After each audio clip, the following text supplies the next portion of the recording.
भाई जिन गधे के बच्चों को ये लगता है कि नोटबंदी से हमारे देश को कोई फायदा नहीं हुआ, उन्हें धुरंधर 2 फिल्म का ये सीन जरूर देखना चाहिए। एक नोटबंदी ने न सिर्फ पाकिस्तान में बैठे बल्कि भारत में बैठे अतीक अहमद जैसे गद्दार और उसको पालने वाले टोटी चोरों को बर्बाद कर दिया था। और ये तो फिल्म का सिर्फ एक सीन है। 3 घंटे 55 मिनट की फिल्म है जो आपको आपकी कुर्सी से 1 मिनट के लिए भी उठने नहीं देगी। अगर आपको भारतीय सिनेमा की अब तक की सबसे बेहतरीन फिल्म देखनी है, अगर आप पाकिस्तान की दरिंदगी और भारत में बैठे गद्दारों का सच जानना चाहते हैं, तो फिल्म धुरंधर 2 जरूर देख कर आइए। फिल्म को किसी प्रमोशन की जरूरत नहीं है, क्योंकि आदित्य धार ने फिल्म की कहानी और डायरेक्शन बहुत ही बेहतरीन किया है और फिल्म के सभी कलाकारों ने एक्टिंग कमाल की एक्टिंग की है। विश्वास कीजिए, फिल्म देखने के बाद आपके अंदर से आवाज आएगी, ये नया हिंदुस्तान है, ये घर में घुसेगा भी और मारेगा भी। आई लव पाकिस्तान, ये भाई देशभक्त है। आई लव इंडिया, ये भाई अंधभक्त है। आई फॉलो इस्लाम, ये भाई रिलीजियस बंदा है बहुत ज्यादा ही। आई फॉलो सनातन, ये भाई अंधभक्त है। I support Congress and TMC, भाई की पर्सनल चॉइस है। आई सपोर्ट बीजेपी, ये फिर से अंधभक्त। चचा देश कहाँ जा रिया मैं बता रिया। देश चचा वहाँ जा रिया जब पसमानदा मुसलमान को कोई नहीं देख रिया, मोदी जी देख के उनको सम्मान दे रिया, तो चचा देश वहाँ जा रिया। देश वहाँ जा रिया कि ट्रिपल तलाक में महिलाओं को चुप रहना पड़ता था, अब सशक्त होकर रह रही। देश वहाँ जा रिया, देश वहाँ जा रिया कि मदरसों को भी कहीं कहीं टेक्नोलॉजी की बात किया जा रिया। देश पता चलता कहाँ जा रिया। कुछ युवाओं को जो भ्रमित किया जाता था, अब वो कह रहे हैं कि देश ना झुकेगा, राजनीति से चले। ये जो जिस फिल्म की बात करें लियारी वाली, सुना है कि इसकी स्क्रिप्टिंग जो है नरेंद्र मोदी ने खुद जो है ना वो वेट किया और अप्रूव किया। तभी उसमें से को काट नहीं सका, 3.5 घंटे की होगी वो। 3.5 मोदी ने लिखी है तो कटेगा कौन है। जाहिलियत की भी हद होती है। स्क्रीनिंग ऐसे फिल्मों का प्राइम मिनिस्टर के सामने होता है। कि स्क्रिप्टिंग जो है नरेंद्र मोदी ने खुद जो है ना वो वेट किया और अप्रूव किया। राजनीति की बात नहीं करता हूं, मगर आदित्य धर ने उस रेड लाइन को क्रॉस कर दिया है, बेशर्मी से क्रॉस कर दिया है। ये पूरी फिल्म भारतीय जनता पार्टी की प्रोपेगेंडा फिल्म बन जाती है। अरे आदित्य धर साहब, प्रोपेगेंडा गोदी मीडिया को करने दो। फिल्म जवान के जरिए शाहरुख किस तरह का राजनीतिक संदेश दे रहे हैं। फिल्म में शाहरुख 3 मुद्दों की बात करते हैं। मुद्दा नंबर 1, किसानों की आत्महत्या। आप जानते हैं दोस्तों, किसानों की आत्महत्या और किसानों से जुड़ी समस्याएं, किसानों को लेकर मोदी सरकार जो 3 कृषि कानून लाई थी, और शाहरुख ने इस फिल्म में निहायत ही ड्रामाई और नाटकीय अंदाज में किसानों की समस्या, उनकी आत्महत्या का जिक्र किया है। अरे आदित्य भर साहब, प्रोपेगेंडा गोदी मीडिया को करने दो ना।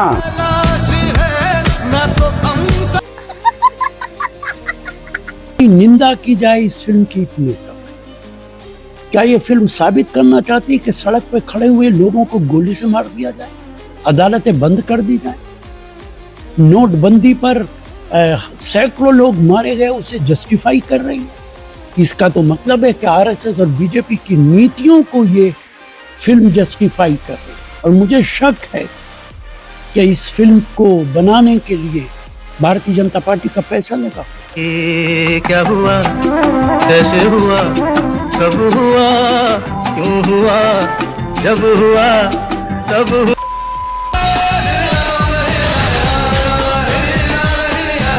अब कैसा महसूस कर रहा है? तबीयत कैसा है?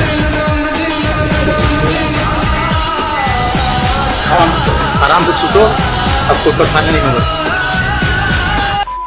एग्रेसिव ना हो, जान दे देंगे इसके लिए। क्या बात कर रहे हो आप? एग्रेसिव होने की क्या, जान दे देंगे इसके लिए।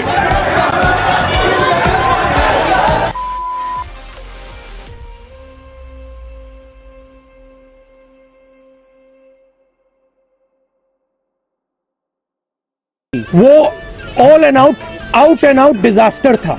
पता नहीं किस चीज का सेलिब्रेशन करेंगे, मगर 8 नवंबर हिंदुस्तान के लिए दुख का दिन है। 500 और 1000 का नोट जब बंद हुआ था तो मोदी जी के विरोधियों ने बहुत सारे नारे लगाए थे, धरने दिए थे और प्रदर्शन किए थे। अब समझ में आ रहा होगा उन जाहिलों को भी कि 500 और 1000 का नोट क्यों बंद किया गया था।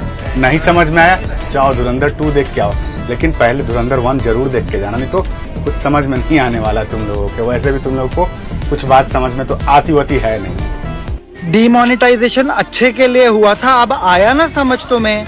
कांग्रेस को इलेक्शन से पहले पाकिस्तान से पैसे आते हैं, अब आया ना समझ तो मैं। आई डोंट नो व्हाई जब भी इंडिया में धुरंधर जैसी कोई नेशनलिस्ट फिल्म बनती है तब सबको वो प्रोपेगेंडा, मिसलीडिंग या मोदी गवर्नमेंट की मूवी क्यों लगती है। एक फिल्म में पाकिस्तान की सच्चाई दिख जाए तो सबको मिर्ची लग जाती है। ऐसे कमेंट्स आते हैं कि पाकिस्तान को टारगेट किया जा रहा है, जबकि हम सबको पता है कि टारगेट पाकिस्तान को नहीं, पाकिस्तान में पल रहे मुजाहिद किया जा रहा है। बॉर्डर 2, धुरंधर, आप मुझे एक ऐसी मूवी दिखाओ जिसमें पाकिस्तान के आम आदमियों को नेगेटिव दिखाया जा रहा है। और रही बात प्रोपेगेंडा और मिसलीडिंग मूवीज की, तो 26/11, पहलगांव, पुलवामा अटैक, यहाँ पे मिठाइयाँ बांटी गई थी। द रियल प्रॉब्लम है कुछ सो कॉल्ड इन्फ्लुएंसर्स नहीं चाहते कि लोग सच्चाई को देखें और समझें, क्योंकि सिर्फ तभी लोगों को मैनिपुलेट करने का और इंडिया में इंटरनल वॉर क्रिएट करने का ये सिलसिला जारी रहेगा। ध्रुव राठी भाईजान, धुरंधर 2 आ गया और हमने देख भी लिए। हाजमे की गोली भेजी हूँ, आप ही के लिए लेके आई हूँ। वो क्या है ना, आपकी फेवरेट कंट्री को काफी धोया गया है, उसमें काफी धोया गया, तो आपके और आपके चमचों को हाजमे की गोली की जरूरत पड़ेगी, भेज देती हूँ। और ध्रुव भाईजान, भारत माता की जय अपनी फेवरेट कंट्री को बोल देना, और साथ साथ ये भी बोल देना अपनी फेवरेट कंट्री को कि हिंदुस्तान ना डरता था, ना डरता है और ना ही डरेगा। जय सनातन, जय हिंदू, जय भारत। जो कहता है ना कि धुरंधर केवल एक प्रोपेगेंडा फिल्म है, फिक्शनल फिल्म है, एक बार आप खान सर की खुद सुन लो। जल गया एकदम कि पता कैसे चला। पाकिस्तान ने अपने ISI को चालू किया और पूरे उस एरिया में एक एक आदमी को पकड़ा गया। हमारे 300 रॉ के एजेंट पकड़े गए थे, उनको चमड़े में कील फंसा के उठाया था। धुरंधर मूवी में जो देखते हैं सीन कैसे कील फंसा के उठाता है, वो मोरारजी देसाई की गलती से। और इतना होने के बाद मोरारजी देसाई को पाकिस्तान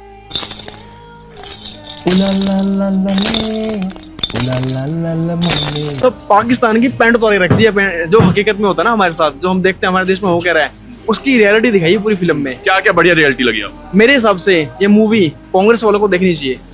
जो एजेंडा चला रखा है ना देश में उन्होंने, जो पहले चलाया था और जो हकीकत हमें पता लगी ये सरकार बदलने के बाद, वो देखने लायक है मूवी। मूवी के अंदर पूरी देशभक्ति दिखाई है कि हमारी जो खुफिया एजेंसी वो क्या काम करती है। क्या बात है सर, क्या बात है सर, क्या बात, ये बात है। मक्का मदीना में अपने ही बाप को मार कर बोल रहा है कि तुझे 72 हुरों के पास भेज रहा है। देख रहे हो वीडियो में, उनकी गंदी सोच देखो। अपने ही बाप को मार रहा है, बोल रहा है 72 हुरों के पास भेज रहा हूँ तेरे को, यहाँ मजे करना। देखो ये वीडियो।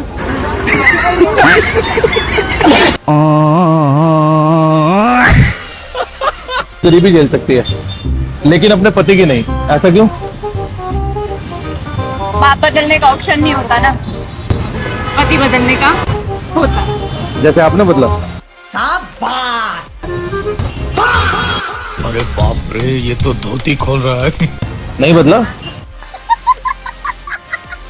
धुरंधर 2 आ गई है, उसमें अतीक अहमद के किरदार को दिखाया गया है और ये बताया गया कि ISI और लश्कर तैयबा से भी उनके रिश्ते थे और वो यूपी में पाकिस्तान समर्थित सरकार बनाना चाहते थे। इस तरह से पोर्ट्रे किया गया फिल्म में। क्या प्रतिक्रिया है? आप नेटवर्क 18 से हैं, जियो ने प्रोड्यूस करी है। आपका काम है सवाल पूछना, मेरा काम है मुस्कुरा के चुप रह देना। ये पिक्चर है, ख्याली पुलाव है। पिक्चरों को पिक्चरों तक सीमित रहने दीजिए, उसको इतनी संजीदगी से मत। सबसे शॉकिंग बात इसका पॉलिटिकल प्रोपेगेंडा है। दोस्तों, इस मंच पर मैं राजनीति की बात नहीं करता हूं, मगर आदित्य धर ने उस रेड लाइन को क्रॉस कर दिया है, बेशर्मी से क्रॉस कर दिया है। ये हजरात, मैं अभी 4 घंटे तक अफीम खा के आई हूँ। जी हाँ, हिंसा की अफीम, नफरत की अफीम, वही अफीम जो करोड़ों लोगों को, करोड़ों भारतीयों को देने की कोशिश की जा रही है। हजरात, अगर ये नहीं भी बताती कि ये 4 घंटे तक अफीम खाकर आई है, तब भी हमें ऐसा ही लगता कि कोई तो सस्ता नशा इनके इकोसिस्टम ने और इन्होंने किया ही है। क्योंकि जिस प्रकार की ये बातें करती हैं, इससे ऐसा लगता है कि हजरात कुछ आर्टिफिशियल सब्सटेंस का सेवन तो जरूर हो रहा है। जो डेमोग्राफी चेंज की बात करती है, इलीगल माइग्रेंट्स, जो घुसपैठियों की बात करती है, वो बड़ा मुद्दा इलेक्शन में या आम लोगों में नहीं है। वो कुछ नहीं है, वो कुछ नहीं होना है। ये सब दोगलापन है। मैं तेरा दोगलापन उतारता हूँ। पे ज्यादातर ना मुसलमानों को सपोर्ट किया जाता है। तो क्या गलत है? मुसलमान भी तो अपने इंडियन ही हैं। वो हम माना, लेकिन ज्यादा मुसलमानों को किया जाता है। ये सब चीज में तुम नहीं आओ, तुम साइड हो। देखिए पतला क्यों हो रहा है? मेरी क्या भागेंगे क्या? भागेंगे क्या? भागिए भागिए, भाग के दिखाइए। ये बात करिए। अब देखिए बाकी लोग फिर चेहरा देखते रह जाएंगे। अब थोड़ा सा रुक जाइए। फराज भाई जरा थोड़ा, वैसे बजट का बॉ भी नहीं राहुल गांधी जी को पता होगा। बजट चिल्ला रहे हैं, ये बताओ बजट का बॉ भी नहीं पता होगा। ये जो मुंह मिचिया के वो खैनी खा के मत बोलो, बजट का तुम्हें कितना पता? एक बहुत इंपॉर्टेंट बात थी कि मैं कुछ गलत ना बोल दूं, प्रोवोकेटिव आप प्रोवोक करेंगे तो गलत ना बोल दूं। आपके बहुत सारे चुपसिंतक भी ये बोलते हैं, दुश्मन तो बोलते हैं आप लोग जो गलत समझते हैं वो मैं सही बोल। नहीं मैं सब जो मेरा लोग शुभचिंतक है वो लोग टेंशन में पड़ता है जो मैं बोलने लगता हूँ, लेकिन मैं हर बात समझ के ही बोलता हूँ। और बोलने में अभी तक माँ सरस्वती ने मेरा साथ फाइट नहीं किया, तो इसलिए मैं यहाँ बैठा हूँ, नहीं तो मुझे डुबा के ले जाते थे। बात तो सही है। लेकिन आप लोग जो गलत समझते हैं मैं उसको सही समझता हूँ। और असम में जो एस्टैब्लिश जो सो कॉल्ड इंटेलेक्चुअल्स लोग हैं वो लोग जो गलत समझता है मैं उसको सही समझता हूँ। अरे कहना क्या चाहते हो? देखिए लोगों की जहन साजी की जा रही है, ये फिल्म्स बन रहे हैं बाकायदा, इसका स्क्रीनिंग ऐसे फिल्मों का प्राइम मिनिस्टर के सामने होता है, ऐसा हमने सुना, वो देखते हैं और उसके बाद ये प्रोपेगेंडा पूरे देश में मुसलमानों के खिलाफ चलाया जा रहा है। इनके चश्मे में दिखाई नहीं देता, समझे नहीं? जो हमदर्दी करता है ना उसको ही काटते हैं। इन्हें ये नहीं दिख रहा कि हम कहाँ जा रहे हैं और हमें करना। भाइयों धुरंधर ने अपना काम करना चालू कर दिया है। अभिसार शर्मा और उन जैसे तमाम ऐसे लोग जिनको मैं हूं ना, मिशन कश्मीर, हैदर, राजी, ये मूवियां बहुत अच्छी लगती है, जो ये मानते हैं कि पाकिस्तान से दोस्ती किया जा सकता है, पाकिस्तान के लिए भारत को हमेशा खुला दिल रखना चाहिए और अपने दिल पर गोलियां खालनी चाहिए। अब वो उछल रहे, कह रहे कि डिमोनेटाइजेशन को मास्टर स्ट्रोक बता दिया। अरे भाई तुम्हारी क्यों फट रही है? अच्छा ये भी बात है, जिस चीज से पाकिस्तानियों की फटेगी उससे तो तुम्हारी फटेगी। अभी तो मैं वेट कर रहा हूँ कि वो मोटी भैंसी शक्ल की वो आएगी, वो जर्मन दल्ला आएगा, वो लोग आकर फ्री में प्रमोट करके जाएंगे इस मूवी को। Wait and watch. हमारे तो नवरात्रे चल रहे, हम तो जा नहीं सकते देखने, लेकिन लॉन्डो को जरूर भेजेंगे।